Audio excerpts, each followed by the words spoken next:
Assalamualaikum warahmatullahi wabarakatuh. Jadi di sini saya akan menjawab tugas dari UTS nomor 1, yaitu penerapan jenis data statistika dalam artikel ilmiah. Ini adalah PPT yang disusun oleh kelompok saya, sedangkan saya sendiri adalah Muhammad Ramadan Nasr Abadi dengan NIM 23 5184889 TP 13836. Ini adalah jurnal yang kami pilih untuk yang akan dianalisa seterusnya. Ini adalah abstrak dari jurnal yang kami pilih. Dan ini adalah tujuan penelitian dari jurnal yang kami pilih, yaitu tujuan utamanya penelitian ini adalah mengembangkan material absorben yang efektif untuk menghilangkan zat warna metilen biru dari larutan air dengan memodifikasi karbon aktif yang berasal dari limbah kulit jeruk atau multi-carbon nanotube or MWC-NTS menggunakan nanopartikel yaitu NO. Berdasar tujuan utama tersebut, terdapat tujuan khusus yang ingin dicapai, yaitu satu, mengetahui pengaruh penambahan nanopartikel NO terhadap daya serap adsorben. Yang kedua, membandingkan kinerja adsorben dari karbon aktif dan MBCNTS yang dimodifikasi dengan YTNO. Data pertama yang akan kami analisis yaitu degradasi thermal sampel kulit jeruk, karbonisasi, dan karbon aktif yang terlihat seperti pada gambar di samping. Jadi datanya yaitu bersumber primer, bersifat kuantitatif kontinu, dan waktu pengumpulannya cross-section. Untuk penyajian datanya yaitu berbentuk diagram garis, dan alasan pengumpulan datanya yaitu membandingkan perubahan persentase penurunan berat sampel yang berbeda atau kulit jeruk, sampel karbonasi, dan sampel karbon aktif pada suhu yang sama serta menentukan suhu kritis di mana terjadi perubahan signifikan dalam persentase penurunan berat. Yang kedua yaitu analisis termografimetri MWCNT dan MWCNT fungsional.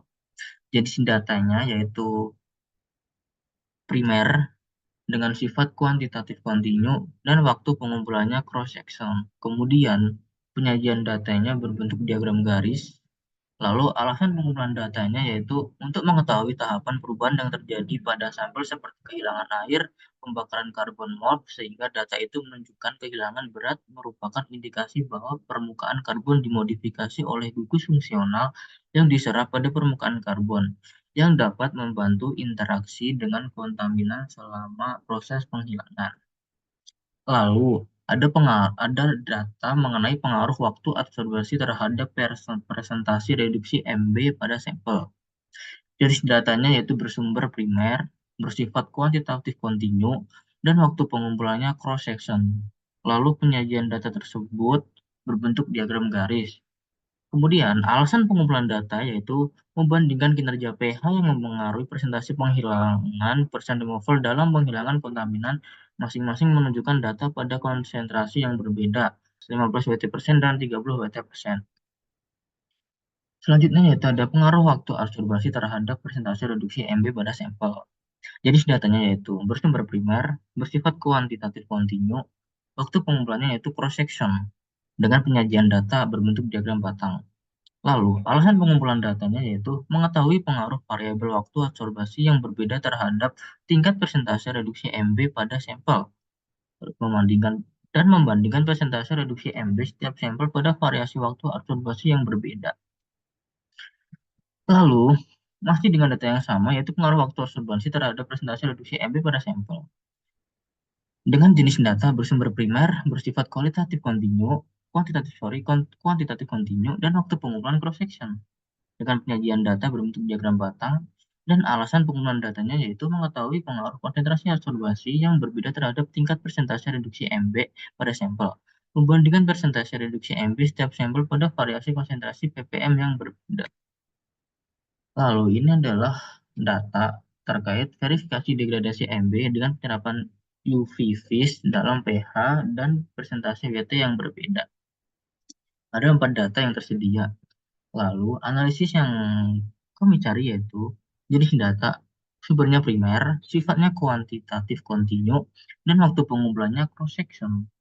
Lalu untuk penyajian datanya yaitu diagram garis, Dan alasan pengumpulan datanya yaitu menganalisis kapasitas absorpsi adsorben pada sampel berdasarkan konsentrasi awal pewarna dengan memvariasikan jumlah MB serta dalam pH dan presentasi WT yang berbeda.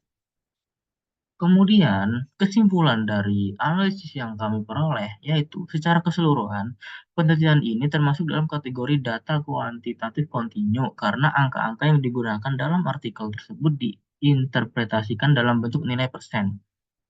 Sumber data juga identik, yaitu primer, yang dikumpulkan pada waktu yang sama melalui eksperimen. Selain itu, peneliti menggunakan berbagai cara untuk menyajikan data. Contohnya, mereka menggunakan diagram garis dan diagram batang untuk menyajikan data yang mereka peroleh. Terima kasih.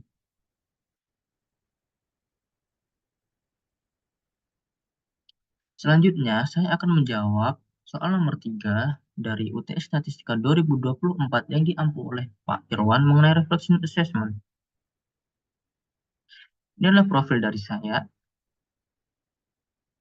Sebelum itu, saya ingin menjelaskan bahwa statistika adalah ilmu yang mempelajari prinsip, teknik, pengumpulan, pengolahan, dan analisis data untuk mengambil kesimpulan. Kemudian, apa yang sudah kita pelajari selama kemarin sebelum UTS? Pertama, yaitu statistika deskriptif mengenai jenis data dan penyajiannya. Kedua, masih sama tentang statistika deskriptif mengenai ukuran tengah, min, median, modus, dan kemiringan. Lalu ada peluang. Yang keempat ada variabel random, yang kelima ada distribusi variabel random discrete, dan yang keenam yaitu distribusi variabel random kontinu. Yang pertama yaitu statistika deskriptif, jenis data dan penyajiannya. Jadi, ada beberapa macam data yang dapat diperoleh. Macam-macam data yang dapat disajikan dalam statistika yaitu pertama ada line chart, ada column chart, ada pie chart, ada histogram atau polygon chart, ada bar chart, dan ogive chart. Kemudian, data itu juga dibagi dalam beberapa jenis berdasarkan sifat, berdasarkan sumber, dan berdasarkan waktu pengumpulan. Berdasarkan sifat, data dibagi menjadi dua, yaitu kuantitatif dan kualitatif. Kuantitatif, data itu berbentuk angka yang dapat diukur atau dihitung. Contohnya, tinggi badan, pendapatan, jumlah siswa di kelas. Data kuantitatif memungkinkan analisis statistik yang lebih mendalam. Yang kedua adalah data kualitatif. Data kualitatif ini berbeda dengan data kuantitatif karena dia bersifat atau berbentuk non-numerik dan biasanya berupa deskripsi atau kategori. Contohnya warna, jenis kelamin, atau profesi konsumen. Kemudian, data kualitatif lebih menekankan pada pemahaman makna dan konteks dari fenomena yang diamati. Lalu, jenis yang kedua yaitu berdasarkan sumber. Ada sumber primer, ada sumber sekunder. Sumber primer adalah data yang diperoleh langsung dari sumber asli, misalnya melalui eksperimen, survei, wawancara, dan lain-lain. Data primer dikumpulkan oleh peneliti sendiri untuk tujuan penelitian tertentu. Yang kedua adalah data sekunder. Data sekunder ini dikumpulkan oleh pihak lain dan digunakan kembali untuk penelitian lain. Contohnya, laporan pemerintah, artikel di jurnal, atau data dari lembaga statistik. Jenis data yang lain yaitu berdasarkan waktu pengumpulan. Itu ada tiga. Yang pertama cross section, yang kedua time series, dan yang keempat panel atau longitudinal. Untuk data cross section itu dikumpulkan pada satu titik waktu tertentu. Misalnya, survei penduduk yang dilakukan pada satu tahun tertentu. Lalu untuk time series itu tuh data yang dikumpulkan secara berurutan pada beberapa waktu. Contohnya, data inflasi tahunan selama 10 tahun. Jadi kan ada periode waktunya gitu. Kemudian data panel atau longitudinal itu adalah gabungan dari data cross section dan data time series di mana data dikumpulkan dari kelompok yang sama dalam beberapa periode waktu. Misalnya, mengamati perilaku perilaku konsumen yang sama selama 5 tahun gitu. Kemudian, selain itu, kita juga mempelajari data yang terdapat pada jurnal. Jadi, jurnal yang kelompok kami cari yaitu seperti ini, yang sudah saya jelaskan di penjelasan sebelumnya. Lalu yang kedua, kita juga mempelajari tentang statistika deskriptif mengenai ukuran tengah, min, median, modus, dan kemiringan. Yang pertama yaitu nilai tengah. Nilai tengah itu ada min, ada median, ada kuartil, dan ada modus. Di min sendiri atau mean itu tuh ada mean aritmatik dan mean terbobot. Untuk mean aritmatik dibagi menjadi dua, yaitu untuk data tunggal dan untuk data kelompok. Rumusnya bisa dilihat pada presentasi yang saya sampaikan di depan. Lalu untuk mean terbobot itu juga ada data tunggal dengan rumus yang sudah saya cantumkan juga. Lalu untuk median, median itu ada dua, median data tunggal dan median data kelompok. Kalau median data tunggal itu sebenarnya seperti ini. Lalu untuk median data kelompok itu seperti yang di tengah ini. Lalu untuk kuartil itu juga ada tiga. Nanti ada kuartil satu atau kuartil bawah, kuartil tengah, dan kuartil atas. Dengan kuartil tengah itu sama dengan median. Lalu untuk rumus kuartilnya itu juga sudah saya sampaikan di PPT ini. Lalu ada modus. Modus itu seperti nilai yang paling banyak keluar di dalam data tersebut. Untuk rumusnya juga sudah saya sampaikan di PPT ini.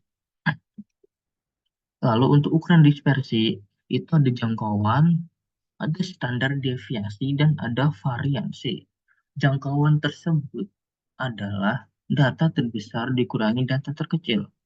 Lalu untuk standar deviasi, itu ada dua, data tunggal dan data kelompok. Untuk standar deviasi data tunggal itu seperti yang rumus di bawah ini. Lalu untuk standar deviasi data kelompok juga ada di rumus di sebelah kanan. Untuk variasi sendiri, variasi yaitu kuadrat dari standar deviasi. Jadi kalau kita mau menghitung variansi, kita tinggal mengkuadratin standar deviasi gitu. Terus ketiga ada kemiringan. Kemiringan itu apa? Kemiringan itu adalah gradien. Jadi kemiringan itu adalah untuk mengetahui graf tersebut kemiringannya berapa. Itu tuh dibedakan menjadi dua. Ada simetrik dan asimetrik atau skew. Untuk simetrik itu ekor kanan dan ekor kirinya dia tuh sama. Jadi tidak berbeda. Lalu untuk asimetrik itu ada positively skewed dan negatively skewed. Untuk yang positively skewed itu tuh long tail at higher values. Jadi ekor dia tuh lebih panjang di nilai yang lebih banyak. Lalu untuk negatively skewed itu tuh longer tail at lower values. Berarti kan ekornya itu tuh lebih panjang di saat nilainya itu lebih rendah. Begitu. Kemudian ada keruncingan. Keruncingan itu juga ada tiga, ada leptophilic distribution, ada normal distribution, dan bradycardic distribution. Lalu materi yang ketiga yaitu peluang. Peluang yang sudah kami pelajari yaitu peluang yang menyangkut di bidang pertanian atau prodi kami, yaitu teknologi industri pertanian. Contohnya, seorang petani memiliki pengalaman bahwa dari 100 bibit cabai yang ditanam di sisa lahan yang dimiliki, 87 diantaranya tumbuh. Berdasarkan data tersebut, berapa peluang bibit cabai tumbuh?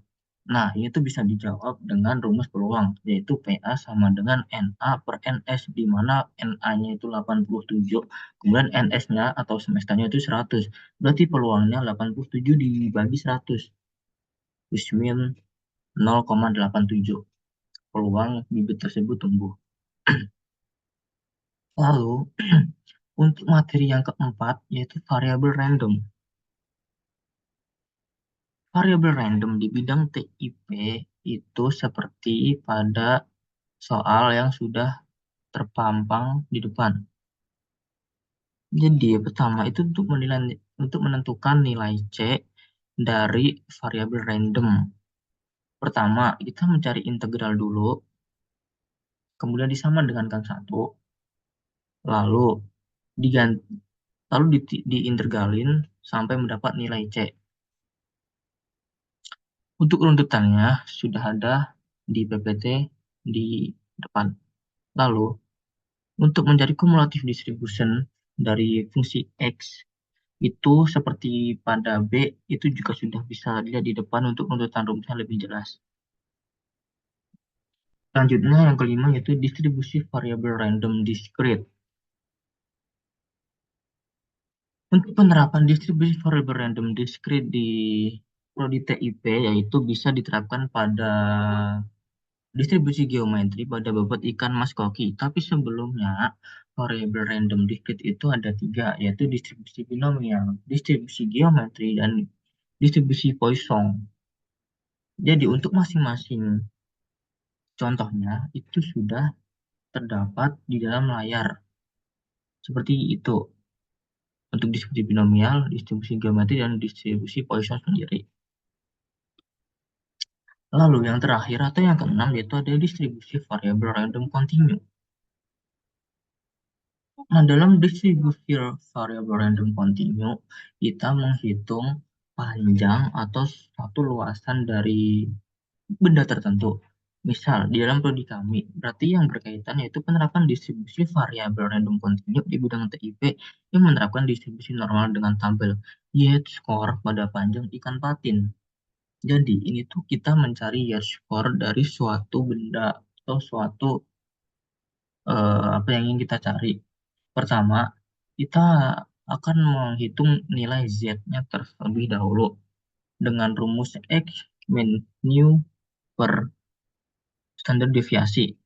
Kalau seperti soal di depan, dengan X-nya 36 dan mu-nya 20 dan standar deviasi 12,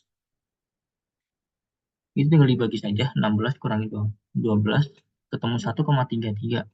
Kemudian 1,33 tersebut belum hasil akhir. 1,33 tersebut harus dihitung melalui tabel Yates score, di mana 1,3 itu akan dilihat dari tabel yang vertikal di 1,3, kemudian 0,03-nya itu dilihat dari tabel yang horizontal. Itu kalau ditambah nanti akan menghasilkan 1,33. Jadi di bagian 1,3 tabel Yates vertikal dan 0,03 tabel Yates horizontal, itu kita tarik garis lurus sampai mendapat titik tengahnya. Di sini titik tengahnya yaitu 0,9082. Dengan begitu, nilai Yates score dari soal tersebut yaitu 0,9082. Sekian yang dapat saya sampaikan pada kesempatan hari ini. Terima kasih buat Pak Irwan dan terima kasih buat teman-teman semua yang sudah menyempatkan untuk melihat video ini. Semoga video ini bermanfaat buat kita semua dan pembelajaran statistika akan menjadi lebih baik lagi untuk kedepannya. Assalamualaikum warahmatullahi wabarakatuh.